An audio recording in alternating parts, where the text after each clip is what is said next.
결혼 4년 차 제 인생에서 가장 조용하고 단단한 시간이라고 믿고 있었습니다.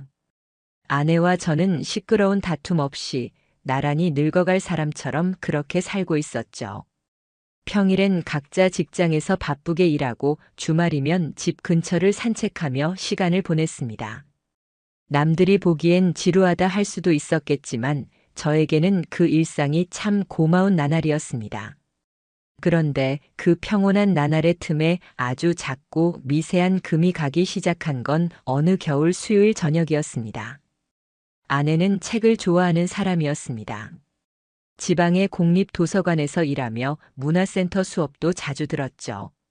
그래서 그날도 저는 아무 의심 없이 그녀가 도서관 야간 업무가 있다고 말했을 때 고개를 끄덕였습니다. 오후에는 지역 회의가 있어서 늦어질 수도 있어. 그녀는 평소와 다름없는 목소리로 말했죠. 목도리를 두른 채 현관을 나서면서도 저를 향해 살짝 미소를 지어 보이더군요. 그 미소 지금 와서 생각해보면 너무나 완벽했습니다. 의심을 지워버릴 만큼 자연스러웠으니까요. 하지만 이상했던 건 그날 밤이었습니다. 평소 같으면 9시 즈음이면 귀가했을 아내가 자정이 넘도록 돌아오지 않았습니다. 전화는 받지 않았고 메시지에도 답이 없었습니다. 결국 12시 반쯤 되어야 현관문이 조용히 열렸습니다. 그녀는 서둘러 신발을 벗으며 말했습니다. 아, 미안해. 회의 끝나고 회식이 갑자기 생겨서 폰도 방에 두고 나갔더니 연락 못 받았네. 그 말이 틀린 건 아니었습니다. 충분히 가능한 이야기였죠. 하지만 그녀의 머리카락에서 목덜미에서 낯선 향수 냄새가 느껴졌습니다. 제가 아는 그녀의 향과는 분명 달랐습니다. 그날 이후로 저는 매주 수요일이 두려워졌습니다. 은주는 매주 같은 말로 늦는 날이 많아졌고 저는 점점 혼자 있는 밤이 익숙해졌습니다. 그러던 어느 날 저는 우연히 그녀의 서랍에서 이상한 물건을 발견하게 됩니다. 작은 호텔 열쇠 카드, 그리고 고급 와인 바의 영수증, 두 사람 식사 와인 한 병 속에 17만 2천 원. 숨이 막혔습니다. 마치 제 심장에 그 영수증이 송곳처럼 박히는 느낌이었습니다. 하지만 저는 그 순간 아무 말도 하지 않았습니다. 왜일까요? 정말 그녀가 그랬다고 확신할 수 없었기 때문일까요? 아니면 제가 외면하고 싶었던 걸까요? 며칠 뒤 아내는 평소보다 훨씬 공들인 옷차림으로 나갔습니다. 짙은 화장, 구두, 자주 입지 않던 코트. 그리고 다시 말하더군요.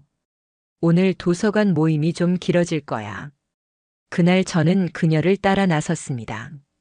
직접 확인하고 싶었습니다. 그녀가 내게 거짓말을 하는 건지 아니면 내가 의심 많은 남편이 되어가고 있는 건지. 택시를 타고 이동하는 그녀를 따라 시내 중심가까지 갔습니다. 그리고 저는 믿고 싶지 않은 장면을 마주하게 됩니다. 한 남자가 먼저 호텔 라운지에서 그녀를 기다리고 있었습니다. 머리가 단정한 중년 남자 정장 차림. 그리고 아내가 다가오자 그 남자는 자리에서 일어났습니다. 두 사람은 익숙하게 눈을 마주쳤고 아주 자연스럽게 입맞춤을 했습니다. 저는 순간 주먹이 꽉 쥐어지는 걸 느꼈습니다. 그 장면을 핸드폰 카메라에 담아내는 내 손이 떨릴 정도로. 심장이 요동치고 어지러웠지만 저는 그 장면을 끝까지 지켜봤습니다. 그날 밤 아내는 아무 일 없다는 듯 제 옆에 누웠습니다. 침대는 똑같이 따뜻했고 조명도 늘 그렇듯 부드러웠습니다. 하지만 제 속은 칼바람이 부는 들판 같았습니다. 그녀는 잠든 척하는 제 눈앞에서 아무것도 모른다는 듯 숨을 고르고 있었습니다. 저는 말없이 천장을 바라보며 생각했습니다. 이건 끝내야겠구나. 하지만 당장 싸우고 싶지는 않았습니다. 분노는 잠시였고 제 안엔 차갑고 정밀한 계산이 스멀스멀 올라오고 있었거든요. 그들을 어떻게 무너뜨릴지, 이 거짓말을 어떤 식으로 끝낼지. 그리고 다짐했습니다.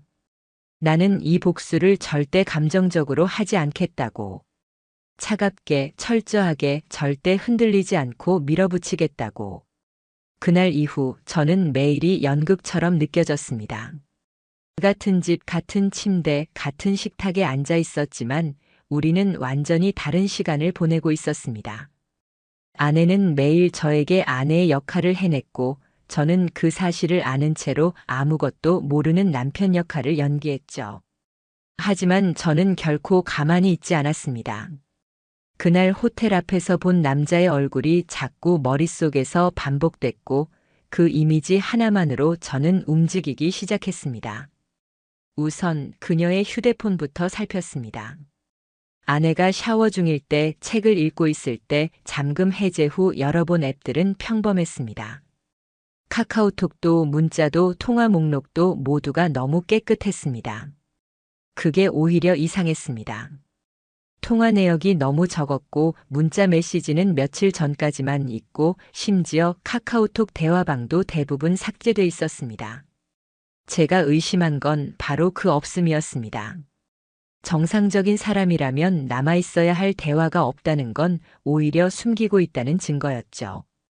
그날 밤 저는 그녀가 잠든 틈을 타 노트북을 켰습니다. 아내의 구글 계정에 로그인해 봤습니다. 한 번쯤 자동 로그인 설정을 해두지 않았을까 싶어서요. 다행히도 아내는 구글 드라이브에 백업 설정을 해두고 있었습니다. 그리고 그 안에서 저는 충격적인 폴더 하나를 발견하게 됩니다. 폴더 이름은 진짜나. 심장이 쿵 내려앉았습니다. 폴더를 열자 데이트 사진, 모텔 영수증 스캔본, 그리고 그 남자와의 통화 녹음 파일이 있었죠. 하나하나 열어보기 시작했습니다. 첫 번째 녹음 파일은 그들의 호텔방 안대화였습니다. 은주야, 내가 웃을 때가 제일 예뻐. 나도 오빠랑 있을 때 제일 편해. 그 목소리. 처음 듣는 남자의 목소리와 제가 사랑하던 아내의 나긋한 음성이 겹쳐지는 그 순간, 제 모든 인내가 무너지는 느낌이었습니다. 하지만 참았습니다. 왜냐하면 이건 시작일 뿐이니까요. 그 폴더 속에는 호텔 투숙 날짜와 예약자 이름까지 남아 있었고, 그 중에는 이도훈이라는 이름이 여러 번 반복됐습니다. 그 순간 저는 그녀의 불륜 상대가 이도훈이라는 사람일 가능성이 높다고 판단했습니다. 곧바로 사람을 썼습니다. 조용히 추적할 수 있는 사람.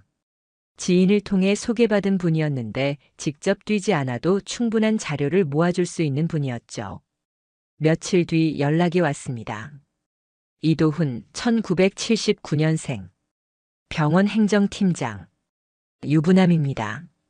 심장이 또다시 무너져 내렸습니다. 그녀가 만난 남자가 유부남이라니. 상간녀로 소송당할 수도 있다는 걸 아내는 알기나 했던 걸까요? 더한 건 도훈이라는 남자 역시 은주와 같은 호텔을 반복적으로 사용하고 있었고 그 호텔의 직원과 친분도 있었던 정황까지 확인됐습니다. 즉, 단순한 불륜이 아니라 이건 계획적이고 반복적인 관계였던 겁니다. 한두 번의 실수가 아니라는 거죠. 저는 그날 연차를 내고 아내의 출근길을 몰래 따라붙었습니다. 도서관에 들어가는 그녀를 확인하고 잠시 뒤따라 나온 이도훈이라는 남자가 차에 타고 기다리던 장면까지 목격했습니다. 그는 운전석에 앉아 있었고 그녀는 차에 올라탄 뒤 조수석에서 고개를 숙인 채 그와 손을 잡았습니다. 그 모습을 밖에서 바라보고 있는 제 마음은 진창 속에 내던져진 듯 했습니다. 하지만 울지 않았습니다. 이제 감정 따위는 중요하지 않았습니다. 그날 이후 저는 모든 증거를 수집했습니다. 사진, 음성, 위치, 시간. 그녀가 호텔을 방문한 날짜와 도훈의 차량 블랙박스에 찍힌 영상까지 확보했습니다. 이제 남은 건 그 증거를 어떻게 사용하느냐였습니다. 아직 그녀는 아무것도 모릅니다. 저는 여전히 집에 돌아와 그녀가 차려준 밥을 먹고 같은 침대에서 잠을 자며 아무 일 없다는 듯 일상을 연기하고 있습니다. 하지만 모든 퍼즐은 이제 거의 맞춰졌습니다. 그녀가 감히 예상하지 못한 방식으로 저는 이 끝을 준비하고 있으니까요. 사람이 무너지는 데는 그렇게 많은 시간이 걸리지 않더군요. 단 몇 장의 사진과 단 몇 초의 음성만으로 저는 아내를 다시는 사랑할 수 없게 됐습니다. 하지만 저는 감정적으로 무너지지 않았습니다. 모든 걸 확인한 그날부터 저는 남편이 아니라 상대방으로 바뀌었고 아내와 불륜 남을 사람이 아닌 대상으로 보기 시작했습니다. 그들과 싸울 겁니다. 그들이 가장 아끼는 걸 무너뜨릴 겁니다. 그리고 저는 절대 소리 지르거나 울지 않을 겁니다. 가장 먼저 움직인 건 변호사였습니다. 지인 소개로 서울에 있는 가정 전문 변호사 사무실을 찾아갔습니다. 자료를 보여드리자 변호사는 고개를 끄덕였습니다. 이 정도면 바로 들어가도 됩니다. 핵심은 두 가지였습니다. 이혼 소송, 상간남 상대 손해배상 청구. 상간남의 신상은요? 병원 행정팀장입니다. 유부남이고 저희 아내와 1년 가까이 관계를 맺어온 걸로 보입니다. 확실한 증거는 있죠? 있습니다. 날짜별 호텔 방문 기록, 대화 녹음, 사진, 차량 이동 경로까지 다 있습니다. 변호사는 짧게 웃으며 말했습니다. 완벽하네요. 문제 없습니다. 아내분 쪽에서 쓸데없는 대응만 하지 않으면 상간남 쪽도 감당이 어려울 겁니다. 이혼 소송을 위한 소장을 정리하고 상간남에게는 내용 증명과 함께 손해배상 청구서가 동시에 발송됐습니다. 불륜은 개인적인 일이 아니라 명백한 위법 행위입니다. 민법 제840조 1호 배우자의 부정행위는 이혼 사유가 되고 그로 인해 발생한 정신적 피해는 손해배상으로 청구할 수 있죠. 저는 두 사람에게 똑같이 말하고 싶었습니다. 이건 도덕의 문제가 아니라 법의 문제입니다. 그리고 드디어 제가 직접 아내와 마주해야 할 시간이 다가왔습니다. 몇 주 동안 아무 말 없이 지내던 저는 한 평범한 저녁 아내에게 조용히 말을 꺼냈습니다. 우리 얘기 좀 하자. 무슨 일인데? 거짓말 이제 그만해. 뭐? 그녀의 표정이 순간 멈췄습니다. 그러더니 서서히 창백해지더군요. 저는 그녀 앞에 노트북을 펼쳐 사진을 보여줬습니다. 호텔 앞에서 웃고 있는 그녀, 차 안에서 남자의 손을 잡는 그녀, 대화 녹음 파일 목록, 그리고 병원 행정팀장 이도훈의 신상 정보. 이거 다 뭐야? 그녀는 속삭이듯 말했습니다. 그리고 입술을 꾹 깨물더군요. 저는 담담하게 말했습니다. 우리 끝이야. 오빠 미안해. 진짜 한순간이었어. 나 너무 힘들었던 거 알아? 우리 사이 예전 같지 않았고. 변명이 시작됐습니다. 하지만 저는 말없이 봉투 하나를 건넸습니다. 이혼 소송장. 그녀는 그걸 받아들고 그대로 울음을 터뜨렸습니다. 제발 한 번만 기회를 줘. 나 진짜 바보 같은 짓 한 거 알아. 나도 후회하고 있어. 그 순간 저는 저 자신에게 놀랐습니다. 아무 감정이 없었습니다. 불쌍하지도 않았고 분노도 느껴지지 않았습니다. 너 후회해? 그럼 도훈이한텐 후회한다고 말했어? 그 사람 아내한테는? 그 사람 애들한테는? 그녀는 말없이 고개를 숙였습니다. 그리고 처음으로 그녀가 무너지는 모습을 봤습니다. 하지만 그건 제겐 아무 의미 없었습니다. 그녀는 자기가 저지른 죄보다 들킨 죄가 더 두려웠던 거니까요. 며칠 후 상간남 이도훈의 반응이 왔습니다. 내용 증명에 대한 답변. 간단했습니다. 관계를 부인합니다. 불륜은 없었고 단지 친분 관계일 뿐이었습니다. 웃음이 나왔습니다. 저는 이미 그의 차량 블랙박스 영상, 호텔 예약 내역, 신용카드 사용 기록, 그리고 은주가 남긴 대화 녹음까지 확보하고 있었으니까요. 변호사에게 모든 자료를 넘겼습니다. 이거면 충분하죠?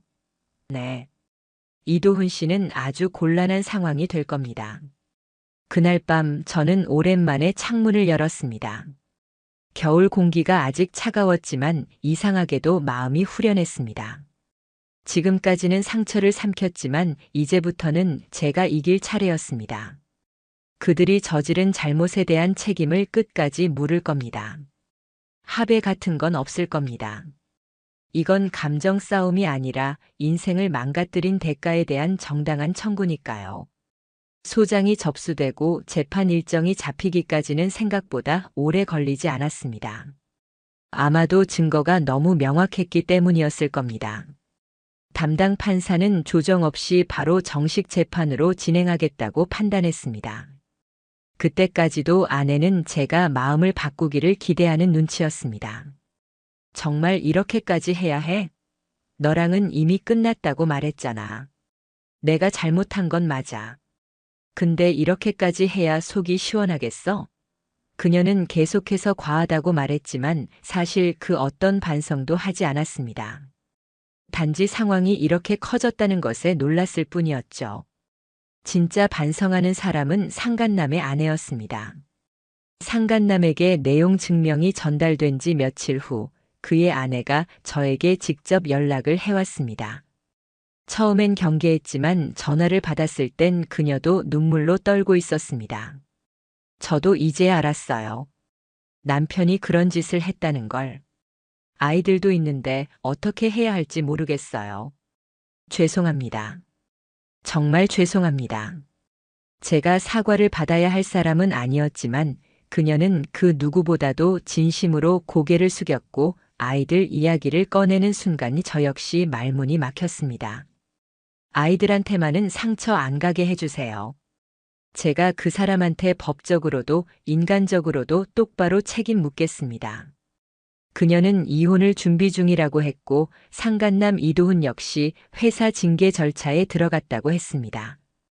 병원 내 불륜 스캔들, 행정팀장의 이미지 실추는 그 자체로 병원 브랜드의 타격이 크기 때문이었습니다. 그리고 드디어 법원에 출석하는 날이 왔습니다. 법정안은 생각보다 조용했습니다. 차가운 공기, 나무 의자, 사람들의 숨소리조차 가끔 울릴 정도로 정적이 감돌았습니다. 먼저 들어온 건 아내였습니다. 다소 수척해진 얼굴, 짙게 커버한 다크서클 하지만 여전히 깔끔하게 정돈된 외모.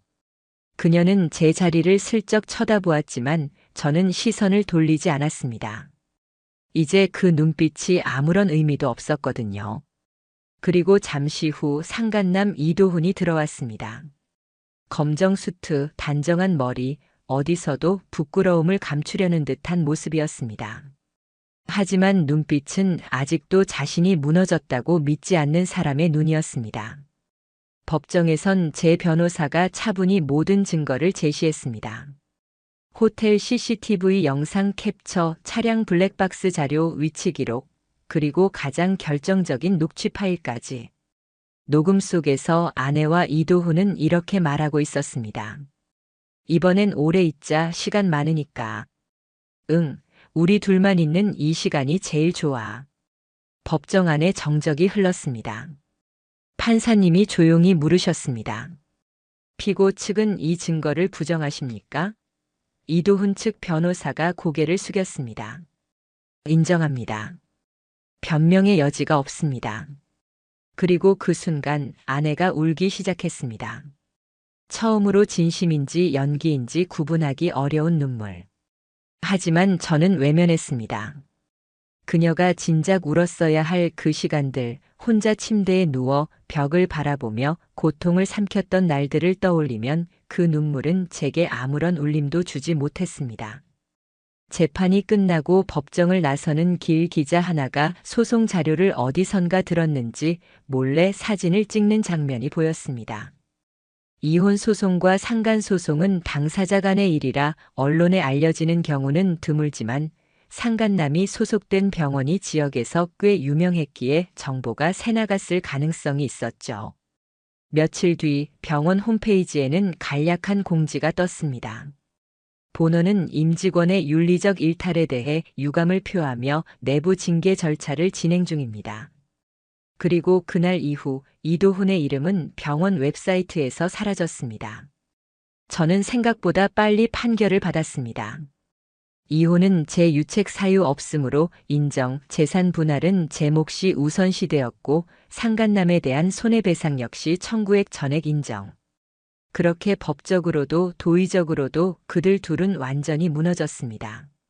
하지만 저는 아직 끝냈다고 생각하지 않았습니다. 상처는 이제 겨우 꿰매졌을 뿐 흉터는 평생 남을 거니까요. 그날 밤 저는 혼자 맥주를 한 캔 땄습니다. 몇 달 만에 마시는 술이었습니다. 음악을 틀고 앉아 저를 법정까지 끌고 온 수많은 장면들을 떠올렸습니다. 그리고 혼잣말처럼 중얼거렸습니다. 복수는 끝났다. 이제 다시 살아야 할 시간이다. 재판이 끝난 후에도 일상은 쉽게 제자리로 돌아오지 않았습니다. 법적으로는 모든 게 마무리됐지만 제 감정은 그렇게 간단히 다치지 않았습니다. 몸이 어디 한 군데 다친 건 아니었지만 마음은 멀쩡한 곳이 없을 만큼 피멍이 들었으니까요. 하지만 제가 원했던 건 속 시원한 복수 그 이상이었습니다. 진짜로 원했던 건 그들에게 돌이킬 수 없는 흔적을 남기는 것이었습니다. 그리고 그건 천천히 확실하게 이루어졌습니다. 상간남 이도훈의 파탄은 빠르게 진행됐습니다.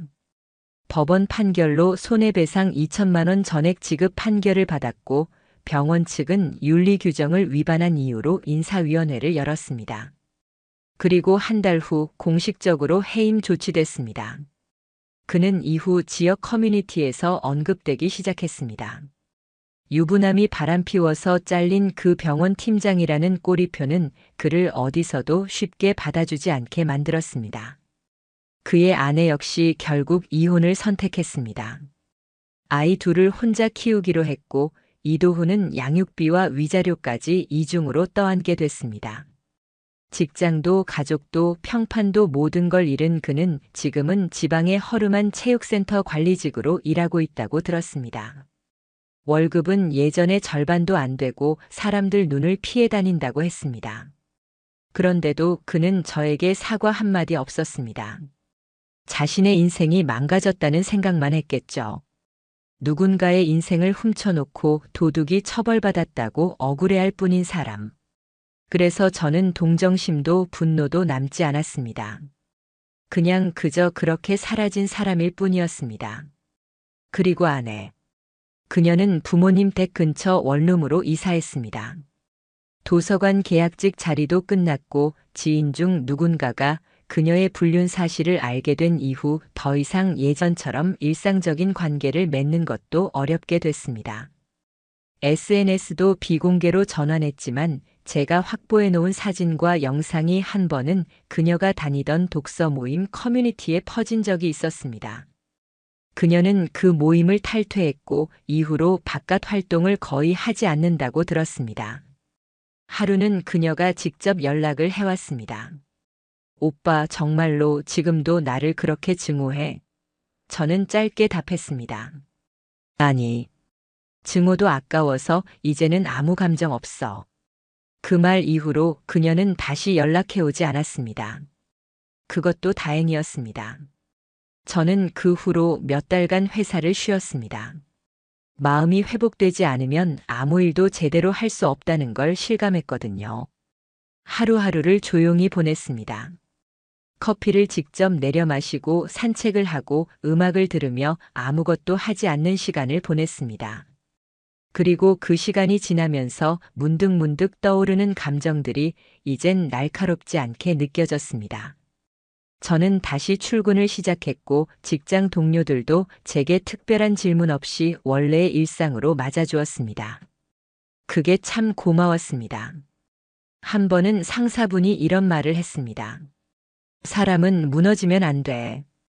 근데 무너졌던 사람이 다시 일어서면 그땐 진짜 강해지는 거야. 그 말을 들으며 저는 조금 울컥했습니다. 어쩌면 지금 저는 그 누구보다 단단해지고 있는 중이었을지도 모르니까요. 요즘은 아주 천천히 새로운 사람들과 다시 인간관계를 만들어가고 있습니다. 누군가에게 마음을 주는 건 아직 조심스럽지만 그래도 누군가의 따뜻한 말 한마디가 이제는 불편하지 않을 정도는 되었으니까요. 시간이 흐르면 흉터도 흐릿해질 거라 믿습니다. 다만 그 흉터를 절대 잊지는 않을 겁니다. 그건 제가 한 사람을 믿었다가 배신당한 대가이고 그 대가를 통해 배운 사람을 보는 눈, 관계를 대하는 자세, 그리고 저 자신을 지키는 법이니까요. 이 사연을 듣고 계신 여러분, 혹시 지금 고통스러운 시간을 지나고 계시다면 부탁드립니다. 절대 혼자 삼키지 마세요. 사랑을 가장한 기만 용서로 포장된 폭력은 그저 또 다른 상처만 키울 뿐입니다. 저는 싸웠습니다. 그리고 이겼습니다. 그들이 제게 만든 지옥을 그들에게 그대로 되돌려 주었습니다. 그러니까 여러분도 당당하게 그리고 흔들림 없이 스스로를 지키시길 바랍니다. 이건 단순한 복수 이야기가 아닙니다. 내 인생을 다시 찾아오는 완벽한 종결의 이야기입니다. 끝까지 들어주셔서 감사합니다.